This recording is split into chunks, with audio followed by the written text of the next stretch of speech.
All right, there we are. Hey there, it's Rusty Nelson, your college art professor, and we're talking watercolor today, and it is vlog 73, episode 36, and it is week 6, starting week 6 this week up at the university. So the semester is flying by. And if you're new to the channel, if you're returning to the channel, you know I'm a soon to be retiring college art professor. I teach in graphic design up at the university. And I'm old enough that I learned tons and tons of stuff in the traditional methods before computers took over my field. And so I'm kind of ambidextrous when it comes to creating both digitally and traditionally.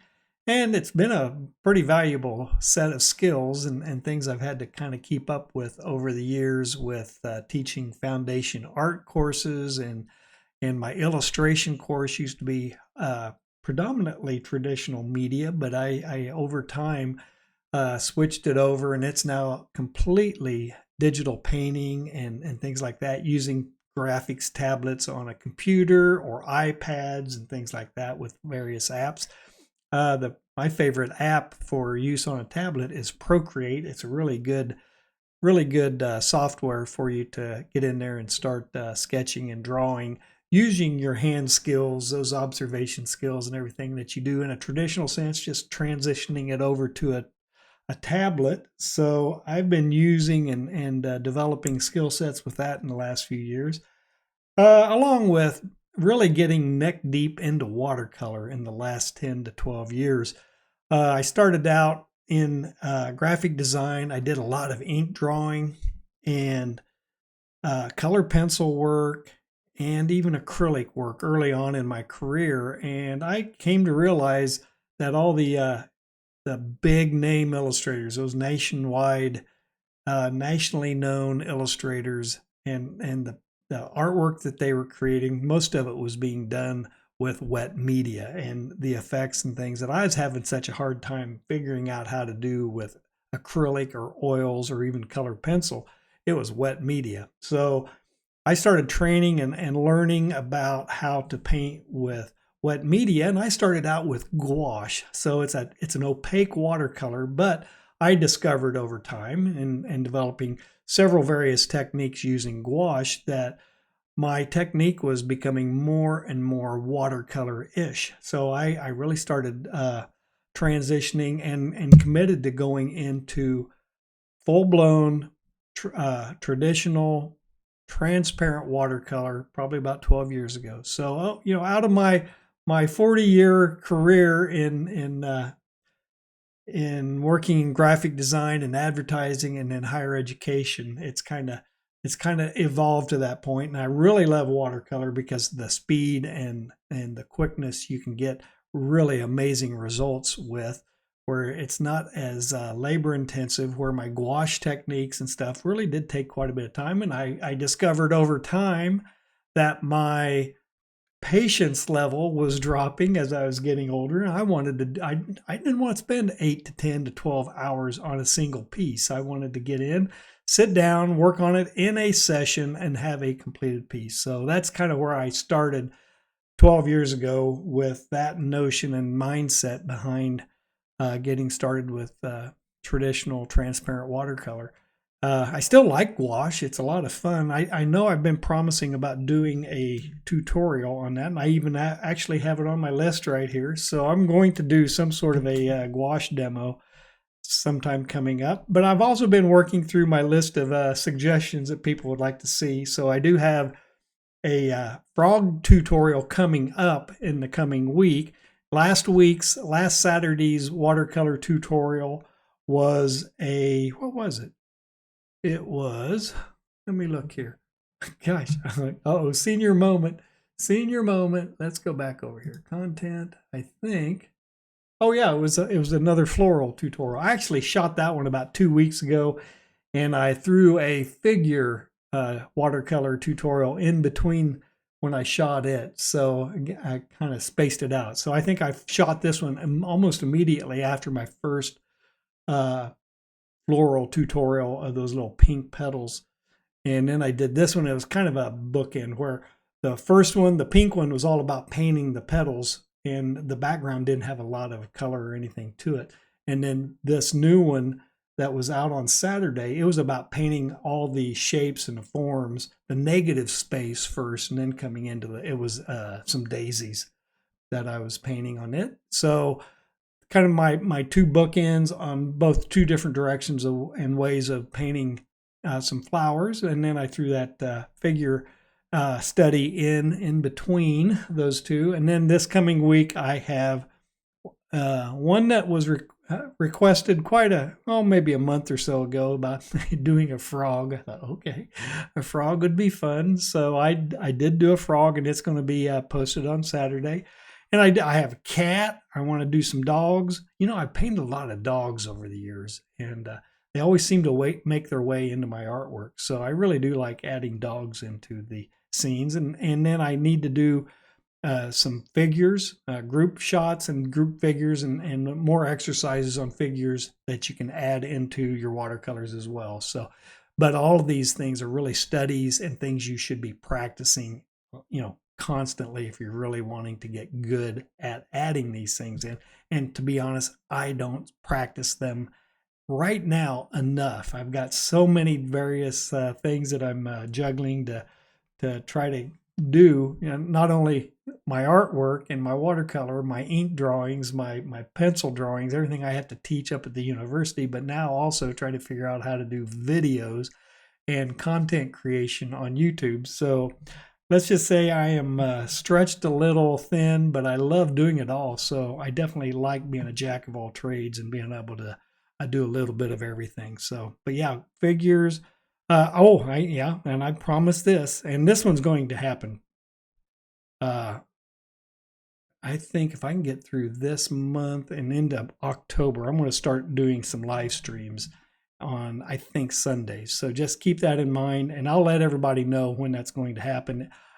Keep an eye out I know, and I haven't posted out to my community tab in YouTube lately. So I'll list it. I'll post it out there as to when I'm going to do my first and second and third live streams out there. And so maybe we can get together and kind of touch base and talk about stuff, and I can answer some questions and or cover some things that maybe I haven't thought of in what I've been doing with the tutorials. So I got a color theory demo. Somebody's interested in more color theory, and I do get a lot of people asking, especially wanting to see me mixing the colors.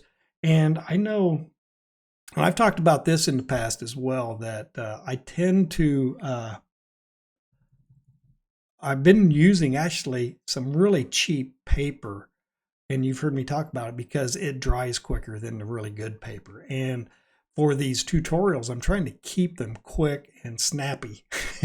So I hate waiting for paper to dry and having big spells of time as I'm working on something while I'm videotaping it. Now, if I was just doing it as artwork, that's fine. I have my workflow before I started videotaping what I was doing. I would always have a movie, some movie I've seen 500 times that I can just throw into the background. It's just audio noise and things that I can just process mentally.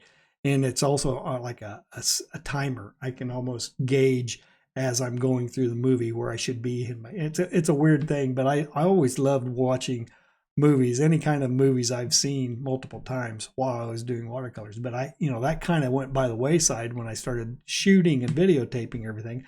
Now, every time I sit down, I feel guilty if I'm not videotaping, because I'm thinking I might have some wonderful, miraculous, can't even speak. I'd have some sort of a miraculous, there we go. Anyway, I'd have some sort of a breakthrough video of watercolor that I could post and get all of those millions of viewers to watch. So, but no, I'm trying to speed things up and keep everything within a 45-minute. Some of my longer ones have been an hour and 15 minutes or something like that, but I do try to keep them under an hour. And if it's a small enough demo on things, I like to keep them around 20 minutes and 25 minutes like that. So yeah, I'm working real hard to develop a whole set of skills and things that I can definitely bring to bear as I retire and come into being a full-time YouTube content creator with drawing tutorials and watercolor tutorials. And maybe I've even been toying with the idea of doing some digital content as well, maybe using Procreate and iPad. So been working on that. Oh, let's see. I need to give you an update. My wife's doing great. She's walking without any walker or cane or anything. It's been let's see, Wednesday, when this posts, it'll be 2 weeks since she had her surgery, and she was actually up and getting pretty mobile within a week. So I'm glad, because I was about worn out. I think I mentioned I live in a split level house. So my house has 4 layers and levels that I had to traverse stairs, and my hip and my knee was getting pretty sore and barking by the end of the time she was recuperating. So I'm glad to have her back up on her feet. She actually went back to work today for half a day, and she's at PT right now. I had a friend come get her and pick her up, take her over to PT and get some physical training or therapy. Let's see here. Yeah, I talked about dropping the floral demo and I do have I know I got a frog coming up. I'm going to be shooting some tree demos coming up real soon too.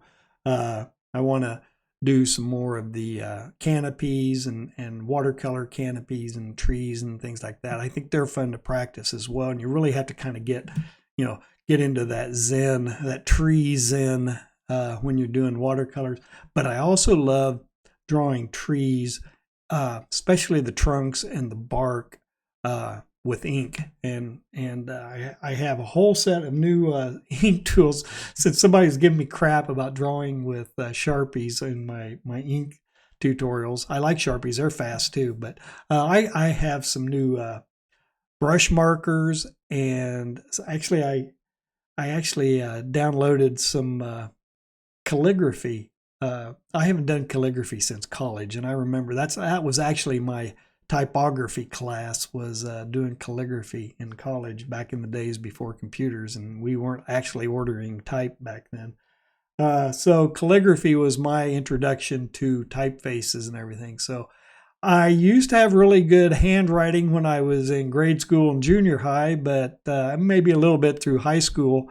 But when I was in college, my art history courses pretty much ruined my handwriting, and I switched over to block printing after that, so I could actually read my notes. I've found some of my previous notepads and stuff of when I was in college, and I can't read my handwriting anymore. So it was kind of nice. I was thinking about maybe doing that and introducing it to my grandkids when they got old enough, and I thought I better get practiced up. So yeah, there's another thing. I'm introducing calligraphy back into my skill set, and boy, that is an art form and a skill set in itself. So I'm going to start working on that as well. Just kind of, if I get tired of drawing things, I'll just start writing things as well. So anyway, that's kind of where I've been this week, making some progress on all sorts of different fronts. I did post a new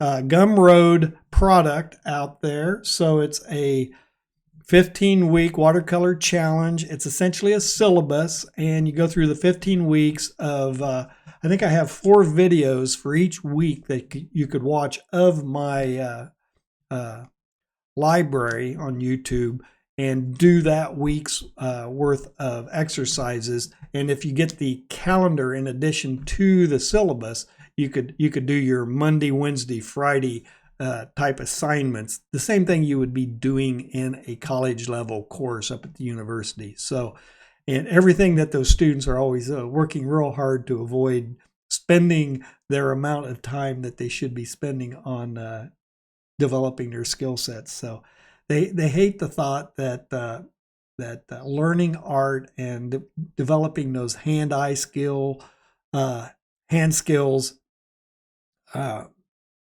sensitivities, that hand, it just takes a lot of time and practice to do it. And you got to get out of the mindset that what you're going to be doing in those first 15 weeks, hell, it might even be 30 weeks or longer, that, you may not be producing anything that you are real happy with. But you have to just keep working at it and keep plugging on it until that day when the clouds part and the sun beams down on you and you hear the angels' voices singing, and you have finally gotten that piece of artwork that you're happy to display and to show to other people. So, hey, I've really been going on today, and it's already been 15 minutes, so I think I better wrap this up. Thank you for watching, everybody, you new viewers, you returning viewers, you new viewers, and you returning viewers. Boy, that's a tongue twister. Thanks for stopping in. I really do appreciate it and watching this. If you got any value out of this, make sure you hit the like and the subscribe and share it out to anybody, or at least let people know about this channel so that if they are interested in starting a creative journey, they have the place to go. You don't want to be sitting around in retirement. You ought to be getting out there and drawing and having fun and surprising people that you have skills. So do that. Head into my video description. I have links galore in there. I got my Gumroad link. I got my Patreon link. So if you think I'm doing anything on this channel that's worth a hoot, get over to Patreon, give me a $5 a month membership. I truly do appreciate that. That helps a lot, as well as along with the Gumroad products that I'm starting to get out there for everybody to buy.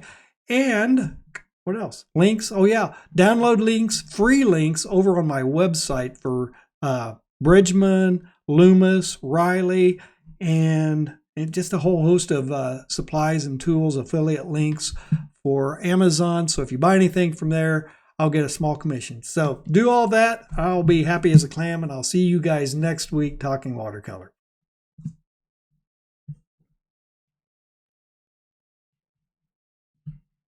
Where in the hell's the fucking mouse?